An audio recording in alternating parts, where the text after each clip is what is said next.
DaVinci 20.2లో వచ్చినటువంటి cinematic hedge గురించి మనం మాట్లాడాలి. దీన్ని డిజిటల్ హేజ్ అని కూడా అంటారు. ఎఫెక్ట్స్ లో హేజ్ అని టైప్ చేస్తాను. హేజ్ అని టైప్ చేసి హేజ్ వేస్తాను. దీనికి కొంత భాగం తన మీద కూడా వచ్చిందనమాట, టాలెంట్ మీద. నేను ఇప్పుడు ఏం చేస్తానంటే ఈ హేజ్ ని నేను అడ్జస్ట్ చేస్తాను. హేజ్ ని అడ్జస్ట్ చేయాలి అంటే మనం డెప్త్ మ్యాప్ ని అడ్జస్ట్ చేయాలి. డెప్త్ మ్యాప్ ఇప్పుడు మీరు గమనించవచ్చు తన మీద హేజ్ పడుతుందో లేదని. So I will adjust it little bit, near limit cut చేస్తాను. ఇంకొంచెం ఐసోలేషన్ ఇంకొంచెం బాగా రావాలంటే అడ్వాన్స్ డెప్త్ కంట్రోల్కి వెళ్ళి మనం మార్చుకున్నాం అంటే సరిపోతుంది. ఇప్పుడు ఏంటంటే అట్మాస్ఫియర్ స్కాటరింగ్, ఇక్కడ మీరు గమనిస్తే ఎయిర్ లైట్ అని ఉంది. ఎయిర్ లైట్ ఎంత ఉండాలి? ఎస్, ఇంత హేజ్ కనపడాలి నాకు, ఇంత లైట్. రిజల్యూషన్ లాస్ అంటే ఈ యొక్క ఫాగ్లో నుంచి ఆ వెనక పక్కకు చూస్తున్నాం కాబట్టి ఆ లాస్ ఎంత ఉండాలి అనేది మనం ఇక్కడ సెట్ చేస్తాము. So it is 0.5. Okay, no problem.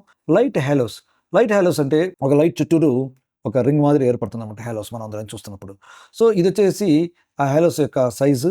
ఆ తర్వాత ఇది థ్రెష్ హోల్డ్, లైట్ యొక్క బ్రైట్నెస్ ఎంత ఉండాలి అనేది థ్రెష్ హోల్డ్లో సెట్ చేస్తాం మనం. సో నెక్స్ట్ వచ్చేసి నా దగ్గర లైట్ రేస్ ఉన్నాయి.